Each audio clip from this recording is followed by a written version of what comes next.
So after our friend Daryl laid eyes on our witch house, she asked if I'd show her how to build a haunted house. Okay. And I figured, why not? Right. I mean, we haven't done it yet. Yeah. But I figured I could learn a little, she could learn a little along the way. So I started with this very simple, cartoony drawing of a haunted house. Nice.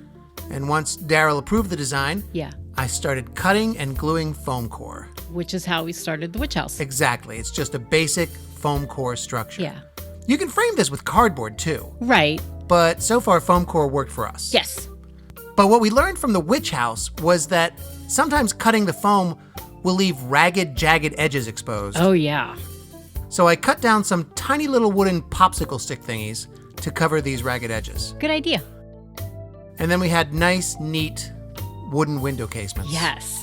Now, since I was ostensibly showing Daryl how to build this thing, part of her tuition was cutting a ton of these cardboard strips that I wanted to use for the slatboard siding of the house. Oh, yeah. That's a nice effect. It is. We hadn't done it before, but it looked Right. great. Yes. You don't have to be neat and orderly either. Oh, right. But it just still takes a ton of time gluing down all that chipboard. Yes. But when it's done, you have some reasonably ramshackle siding. Yeah. And I have something planned for that little spot right there. Okay. Then it's back to the wooden sticks for the window frame. And at that stage, I figured we're ready to paint. Oh, good. Now, you know this is just acrylic paint. Yes. Nothing fancy. And I went with a dark, eerie green because this is a haunted house. Yeah. And I think in some cases, green is the color of something that has gone bad. Ooh, spooky. Right? Then once we put the dark wash down, Yeah. it really starts to get spooky. It does. Next thing I did was I drank 17 cups of Taster's Choice coffee so I could empty the container and cut out some plastic windows. Good idea. Right? I'm Yeah. wired at this point. But, what we learned making our witch house Yeah. was that you had to scratch up the plastic windows Yeah. if you didn't want anyone to see inside of the house. Right. Where it looks like unfinished garbage. It looks terrible Yeah. inside. It's a disaster area. In fact, I decided that murky windows weren't enough. Okay. So I grabbed some raggedy old fabric and I made some curtains. Oh, nice.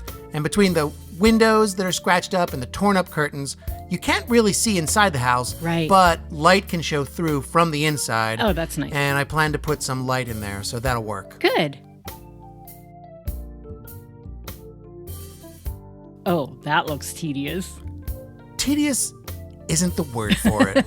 I had to do it for 11 different windows, Oh, too. wow. I may have to streamline this process the next time we build a house. Okay. Now, as foreman on the job, here's another thing that I delegated to my intern. Okay. She cut out 1 billion of these little cardboard roof shingles. Right. And this kind of detail takes a while. Because you have to cut and glue each one individually. Each individual Yeah. tile. But, when it's done, it makes a pretty nice effect. Oh, it does. And once they're all glued on, I just gave it the old paint job. Nice.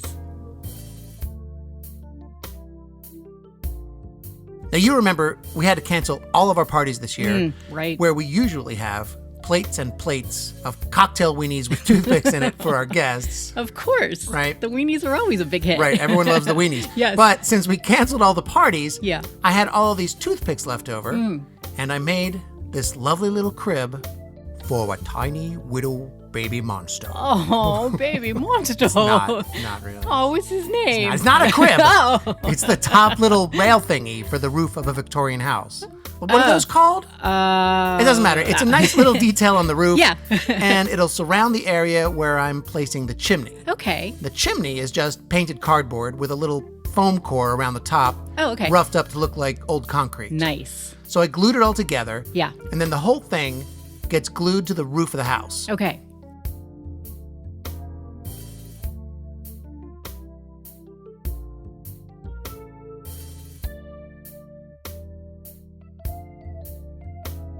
And we're really about at the end here. Oh. Where I'm just sticking on the final details, the roofs, the doors.